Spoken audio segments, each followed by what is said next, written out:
Thank you for joining us in Season 2 of the Realigion podcast, where a rabbi and a reverend walk into a podcast and talk real about religion.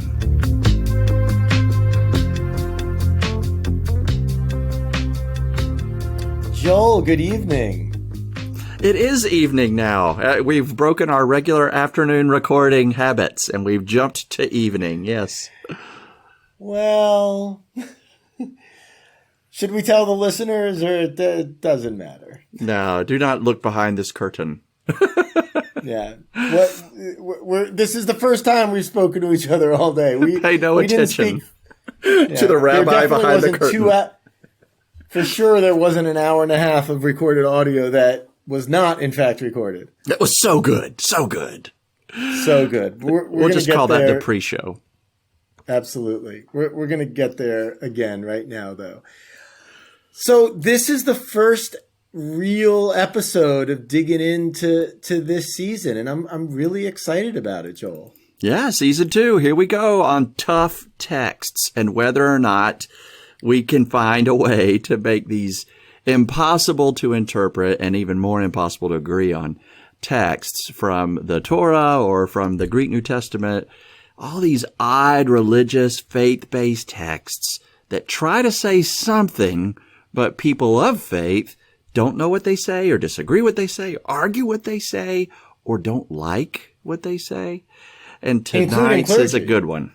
Yeah. And just to reiterate to our listeners, I mean, we did our teaser episode last week, but the idea is not only to take difficult texts each week, but we've categorized the difficult texts into a theme. And so this week's theme is free will. We got forgiveness, loyalty, obedience. I won't read them all and spoil the surprise. But within each of those themes, we have difficult text, as we're calling them. And I realized, Joel, you have a little bit of an advantage, because for me, I can really only choose from what you would call the Old Testament. I'd call the Jewish Bible, and you can choose from the Jewish Bible and the New Testament. So I feel like it's not really fair, but we'll get there anyway.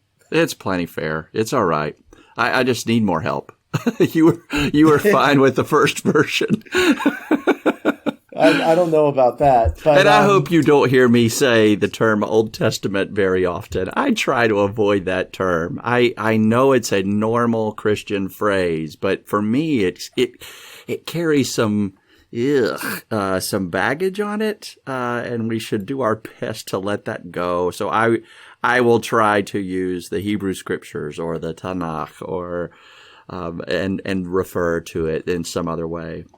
Sure, and that's appreciated. Although at the same point, for you, it is the Old Testament, and that's understandable. It's when there's not that realization that it kind of bothers me a little bit. But we could probably spend 40 minutes just on what bothers us about other clergy. But that is not our topic today.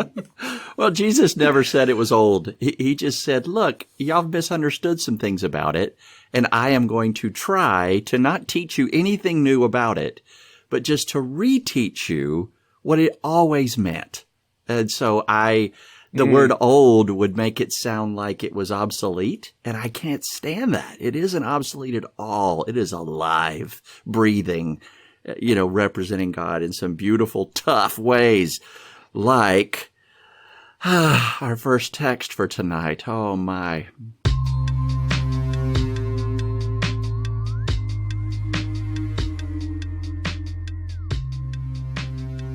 So we're talking about free will, and this comes up. It's an interesting topic because I think even people who claim they're not religious or actually aren't religious or don't subscribe to any particular belief system still talk about free will and autonomy and intention and why it matters.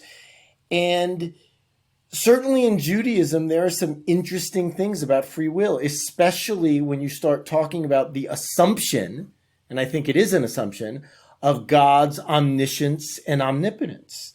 If God is both all-knowing and all-powerful, and then we have the question of suffering. We have why Why is there murder? Why are there bad people? Why can't Joel get an Xbox? All of these questions about unfairness and pain and suffering, obviously kidding about one of them, are questions that relate to, well, if God is in control of everything, why do these things happen? Where was God in the Holocaust? And we'll talk about all that. But why don't you start us off with a text that kind of brings some of that into a clearer focus?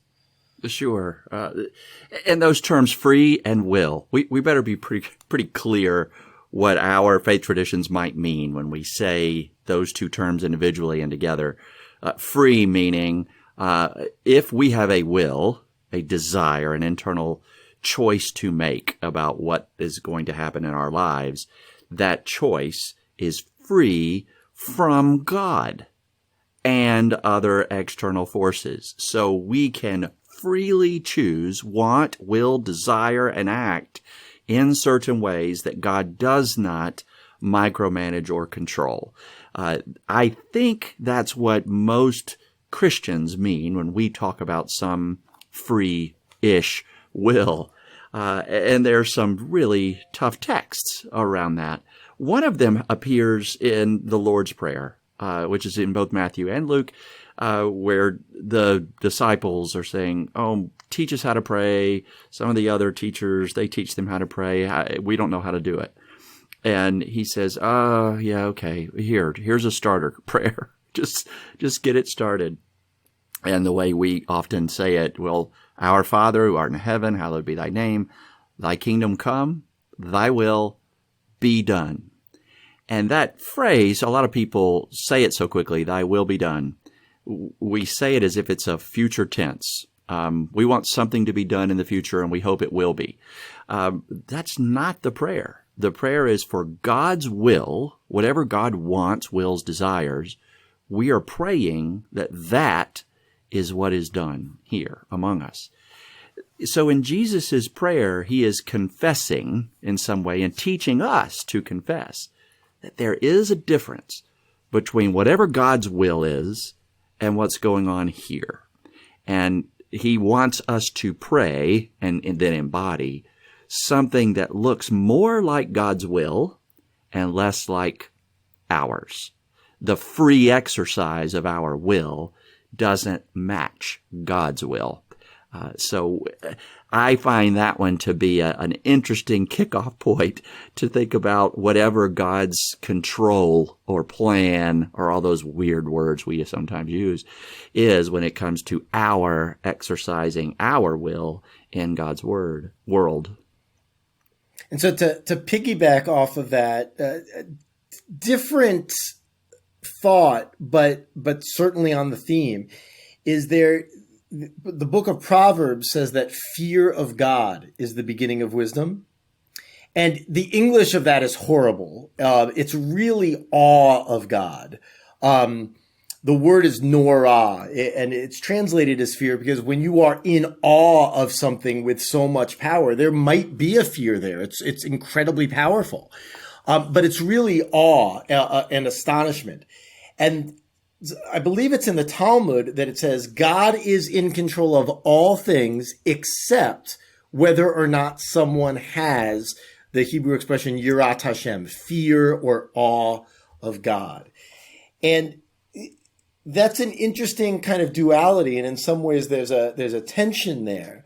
But for me, and I think generally speaking in Judaism, what make the mitzvot, the laws, holy is that we have the choice to do them or not do them. Sure, the traditional belief is that God commanded them and they come from God, but that still gives you the choice as a human actor to follow them or not follow them. And the same is true for those of us that don't believe the Torah was necessarily written by God. But the theme remains that we have that choice, and that's what creates morality. That's what creates holiness. One other quick thing I'll say about that is, and I think you'll resonate with this as well, is, the first few chapters of Genesis, we are created in the image of God. So that means to me that we are powerful like God is powerful. We can create like God creates, and we have a will ourselves that can be done. And that can be done for good. That could be done for bad, for indifference, for selfishness, for selflessness, all of those things.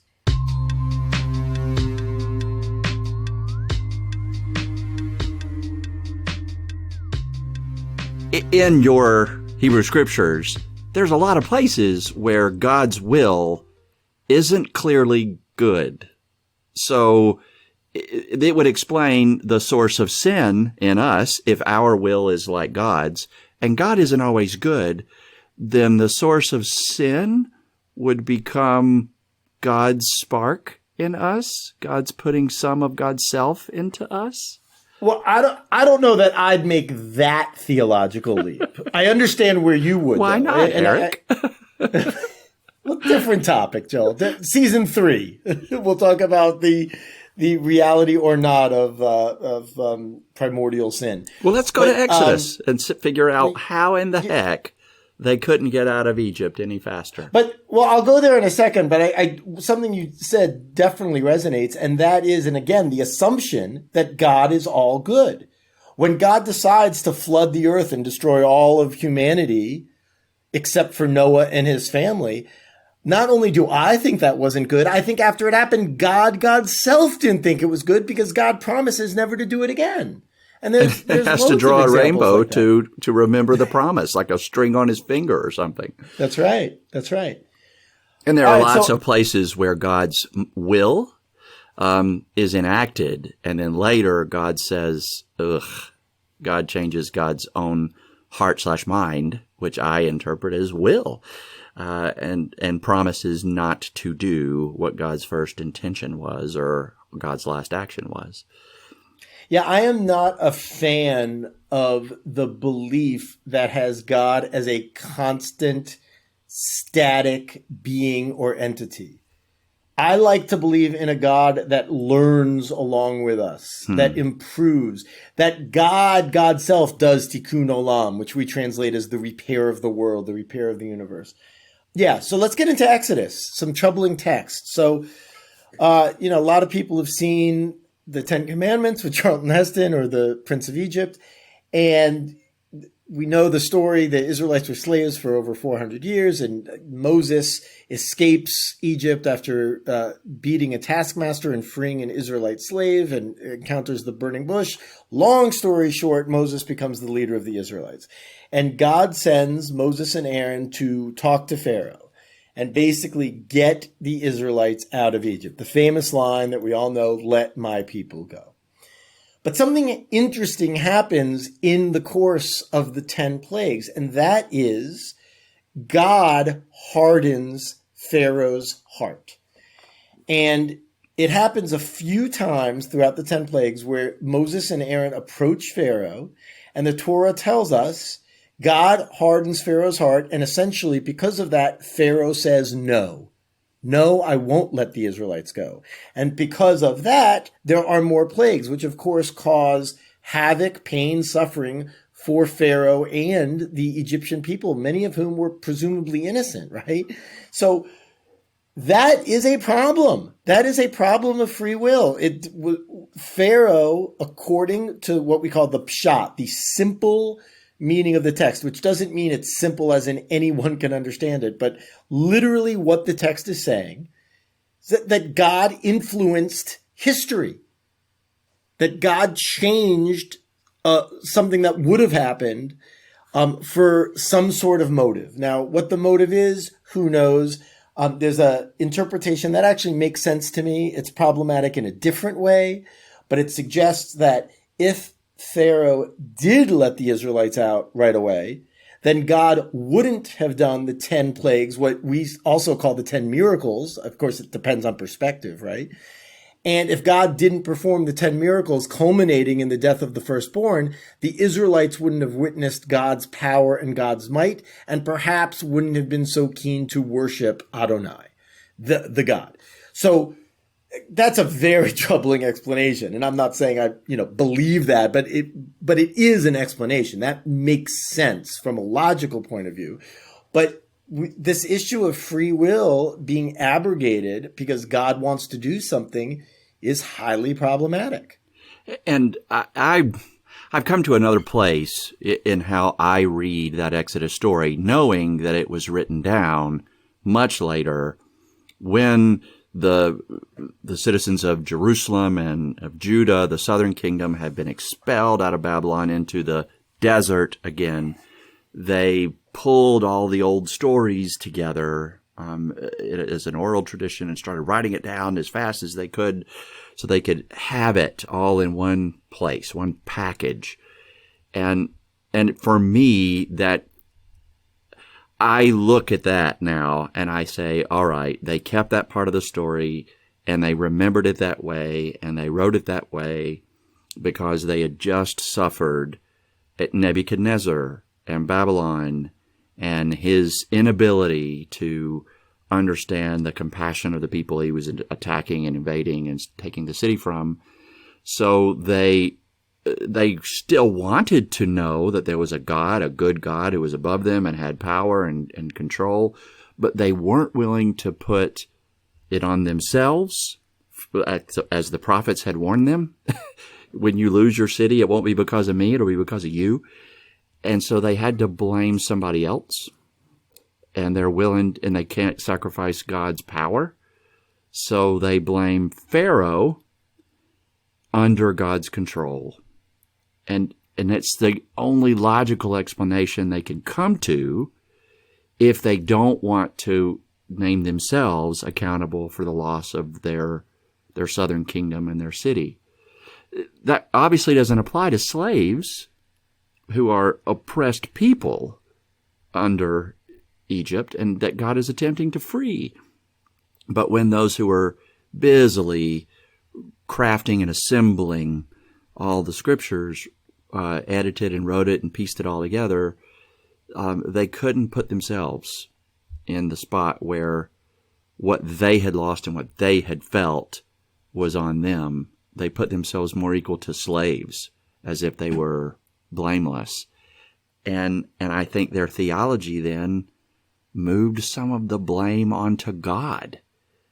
I don't find the rest of scriptures to support that God is worthy of blaming for Pharaoh's hard-heartedness. We've known many a politician who have shown a real problem can weep one second and then they head back to their party convention and suddenly they're right back on the party bus. We've seen a politician's heart get hardened, and I don't think that was God. I consider it to be God is the one who softened the heart for a minute and put a tear in the corner of the politician's eye when they saw the pain. And this is what Jewish tradition does with this text, because we're not the first people to think it's problematic, right? And they kind of do a similar thing which is that Pharaoh was so cruel and unfeeling that either God exacerbated that or God kind of made it so that Pharaoh would see it himself and get punished for his actions. I mean, there's all sorts of interpretations there. But what's notable is that those interpretations bring back the free will of Pharaoh, which ultimately is important, right? Of Pharaoh, right? Because if we are puppets that aren't responsible for our actions, then I don't know what holiness means. I mean, the whole idea of holiness is that we choose it. We sacrifice something to be holy. We are selfless. We are generous. And if that's a force, then it kind of loses that meaning and that morality for me.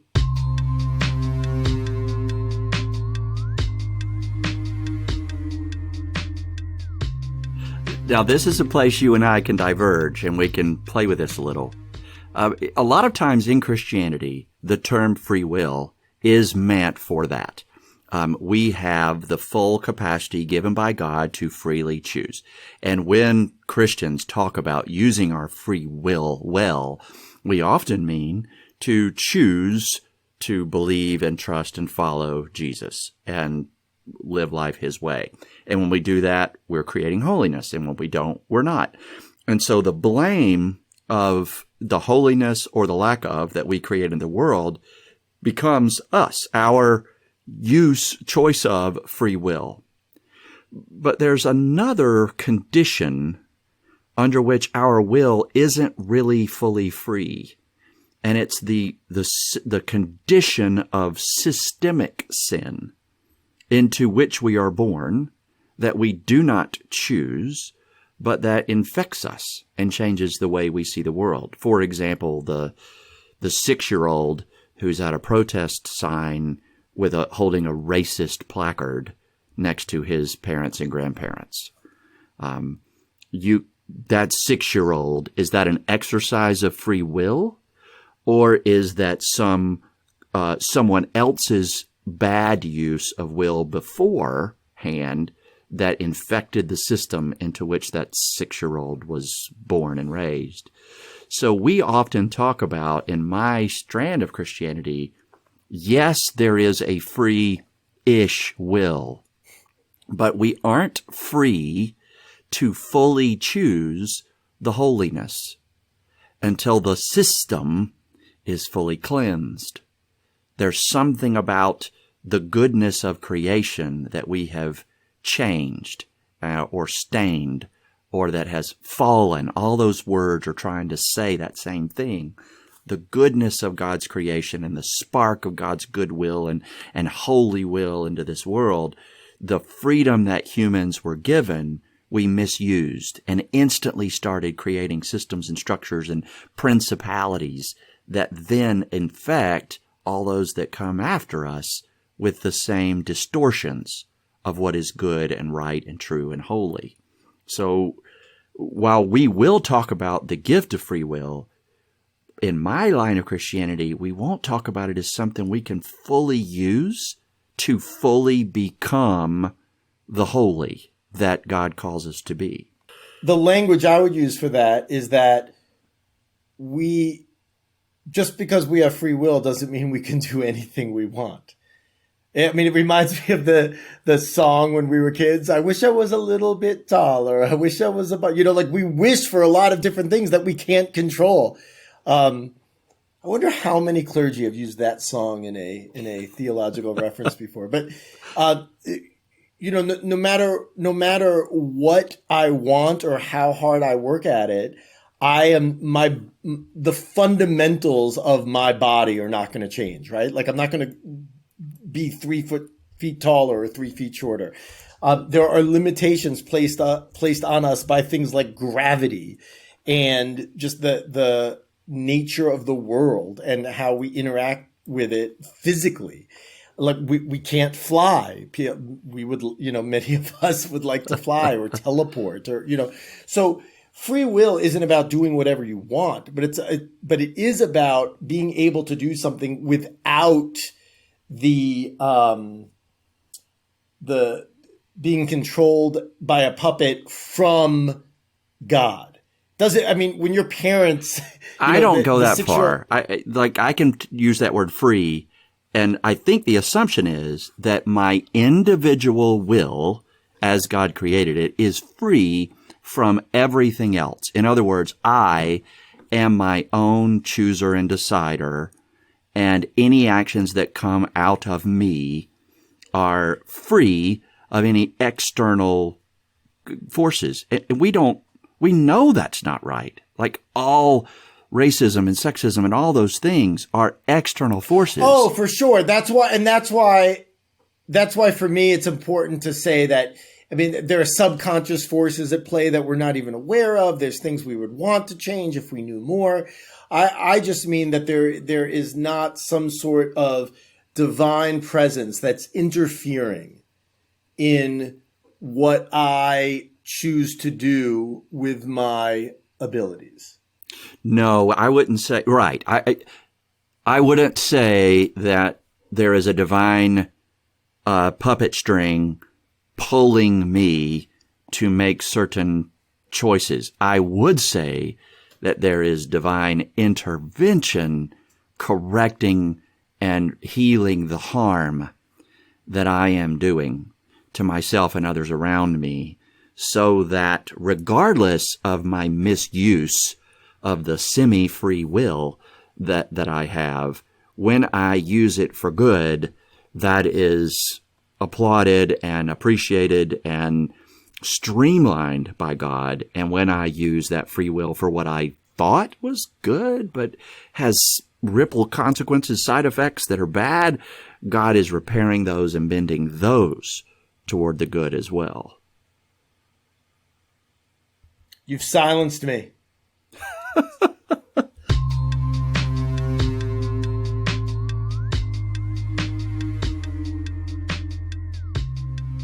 Well, there's this crazy line Paul uses where he says, I don't understand my own actions. I don't do what I want to do, but I end up doing the very thing that I hate. And if I'm not able to do what I want, and if I continue doing what I don't want to do, then I'm really glad that there's the Torah, the law, the scriptures. They will remind me what is good. But then he says, but I know the law, so why can't I do the good? And he says, that's sin. In other words, sin isn't just the free choice of my will. Sin is also this condition into which we're born. And that's where, when I talk about free will from a scriptural point of view, I'm going to say yes, but yes, our will is free, and our will isn't free. Yes, the sins I commit are mine and I chose them. And sometimes the sins I commit are as the result of the system and the structure and the principality or the power that taught me that was good, that was normal, that was okay, when it really wasn't. But you can be like second reference of tonight, what Yoda says, unlearn what you have learned, right? I mean, you can do that. That's what the Torah's purpose is, yes, the way Paul talks about it. It is to teach us to unlearn. But the way Christians end up seeing this is, okay, if we could have ever fully become the human beings God created us to be all on our own, simply by using our force of will to obey the Torah in its fullness and its completeness with perfect interpretation and perfect embodiment, Jesus wouldn't have come, and we wouldn't need a Messiah. And what Jesus does is closes the gap for us between where our inability to embody the law in all its fullness. And despite the fact that we were created human in God's image, despite the fact that we were given will, we have proven that we cannot use it freely in a beautiful, holy way. That's the tension. I mean, that's why, people always talk about, for example, where was God in the Holocaust, right? And my question is, well, where was humanity in the Holocaust? And the answer to that is the answer, where was God in the Holocaust? Because the idea of humanity being able to do things both beautiful and horrific is hugely important to me. And if there was a God that could interfere with something like that, and I'm not sure that I believe in a God that can do that, but let that, put aside my own beliefs for a second, that would abrogate what I see as humanity's free will. And so to a certain degree, we can't have full justice in the world because we have the freedom to do otherwise. Lovely. I think I'm all the way there with you. Yes. And to go somewhere that I know pushes both of our buttons, this is exactly why I get so riled up and tense my fists, but still nod and smile with someone when they say, well, everything happens for a reason. No. Because that, to me, is another, aside from being bad theology, it's an abrogation of free will. Something something happens to someone and we say everything happens for a reason. So that means it couldn't, God literally created it. God put the dominoes in motion so that A to B to C to D, and who knows how many events had to transpire in exactly the right order and time. I mean, to me, it's ridiculous. And I'm sorry to be so blunt about it.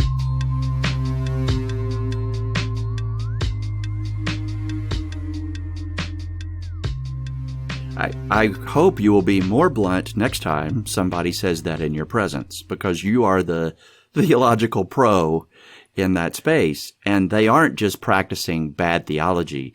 They are now born into a bad system, and they are not exercising free will in that moment when they repeat that. They are simply repeating what the system taught them to say. And you need to give them new Torah so they won't. But I'll tell you something I struggle with, Joel. So in an adult ed class, absolutely. If I'm teaching on free will or on theodicy, the nature of the theological problem of suffering. I'll do it at Starbucks, man. Oh, I know you will. I've seen him do it, folks. Seen him do it.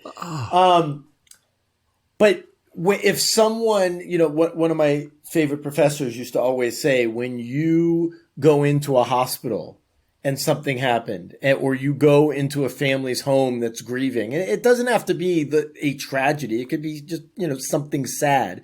You don't do theology. You hold their hand and cry with them. And so, and that's when someone's going to say something like that, or I've done someone it. else will say it to them. I've said it. It right there. Like in a hospital with a premature birth, very early, at that a little before the point where viability is even a possibility. And that tiny little child lived just a few days, and somebody in that space said it. I guess everything happens for a reason. And I just simply said, no, ma'am. No, ma'am. No, some things happen. Some things happen, and there is absolutely no reasonable reason whatsoever. And I had to do that to care for the parents from this other person in the family, right, who's out of bounds. I can see that. Sure. And they are, and this one hits really close to home. It was at my own father's funeral when I was 6, and some little well-meaning Southern Baptist woman said, I guess God needed him more than we did. Ugh. And I'm a 6-year-old boy whose father has died, and that is the same expression, but just in different language, as if Absolutely. God's will was done in Daddy's death. Well, no, that wasn't. That was sinful human will that broke Daddy's life and put him through that. It wasn't God's will. God's will isn't for sinful and human pain inflicted on ourselves or each other. That's what we do. Death is a part of the grand plan. But my dad died by suicide in a tough way. And that wasn't God's plan. That was my dad's plan. And Dad did that, not God. And so how to tell that woman for the rest of my life, no, ma'am, do not confuse the misuse of our will with God's. And do not attribute to our inability to freely use our will in a beautiful, holy way to it all being directed and managed by God's puppet strings.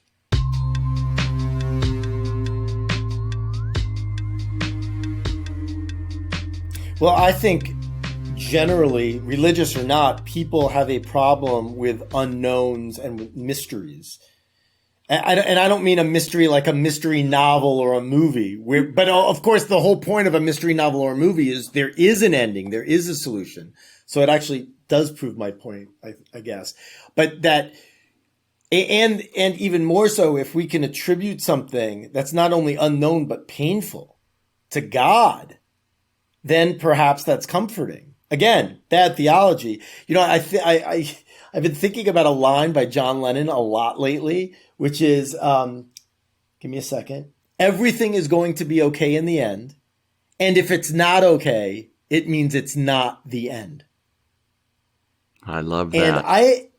And you know, that's eschatology, right? I mean, that's it. In Judaism, when the rabbis basically created the concept of Olam Haba, the world after, that one would merit in a good life, that made life meaningful for people, a life of pain and suffering and torture and pogroms and all of those things. It gave them some reason to still do the mitzvot, to still live Jewish lives of holiness, because they would merit what they deserve. Maybe not now, but in the world to come. Everything will be okay in the end. Everything happens for a reason. That all links together. See, those two don't have to link together. Don't make that jump. And like, those are the two that don't work. Go further in that. Tell me what you mean. Yeah, so everything works out in the end, yes. Everything happens for a reason, no. Oh, I see. Okay, that's fair. That's totally fair. Right. So for me, the grand eschatology. See, I'm Presbyterian right now, so I practice the Christian faith under the stripe of Presbyterian, which is Presbyterian is the way we govern, but it's under the Reformed theological umbrella. And part of that, we Presbyterians get ragged all the time for this weird term called predestination. And nobody who's not Presbyterian understands what it means, and most Presbyterians don't understand what it means. It has nothing to do with whether or not I chose to go to McDonald's for lunch today. It has nothing to do with the little actions of my daily life.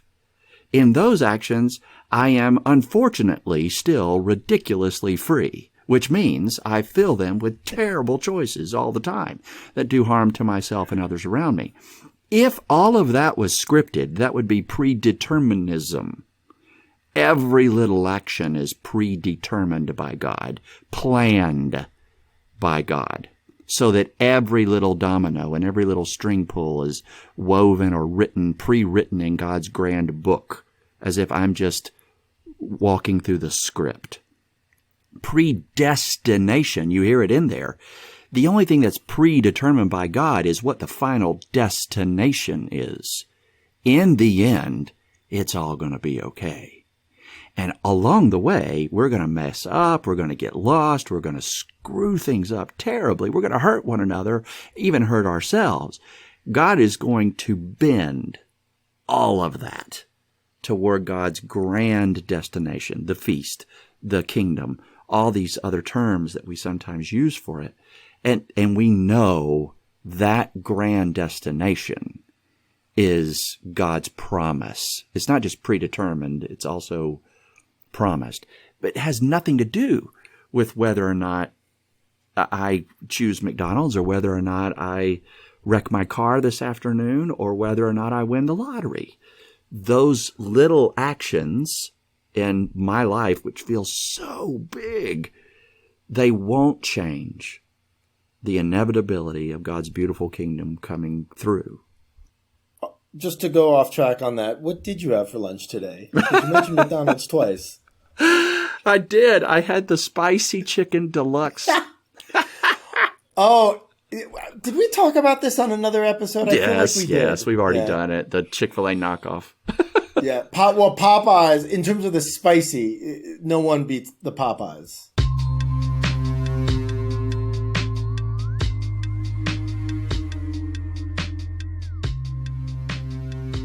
So what you're saying is we are responsible for our actions. Yes. And I'm even willing to say we are responsible for the actions we choose, and we are responsible for the sinful actions that we inherit from those who come before us. Well, not necessarily on the topic of free will, but I'd also say we're also responsible for the things we don't do. Yes. The things we choose not to do, whether intentionally or not. Yes. But that's the 2x2 matrix of sin, like the sin of commission and the sin of omission. Right. That's two of them. And then the other two are the sin of choice or the sin of inheritance. So you can commit a sin that you inherited. It's still on you. Mm-hmm.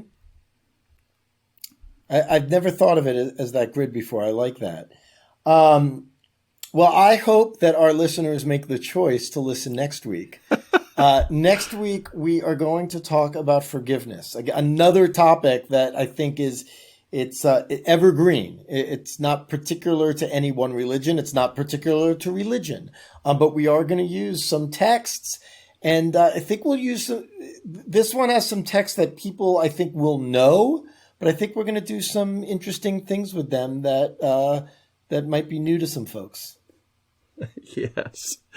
Yes. Let's use our free will this week well, folks. But if you don't, trust in God's grace anyway.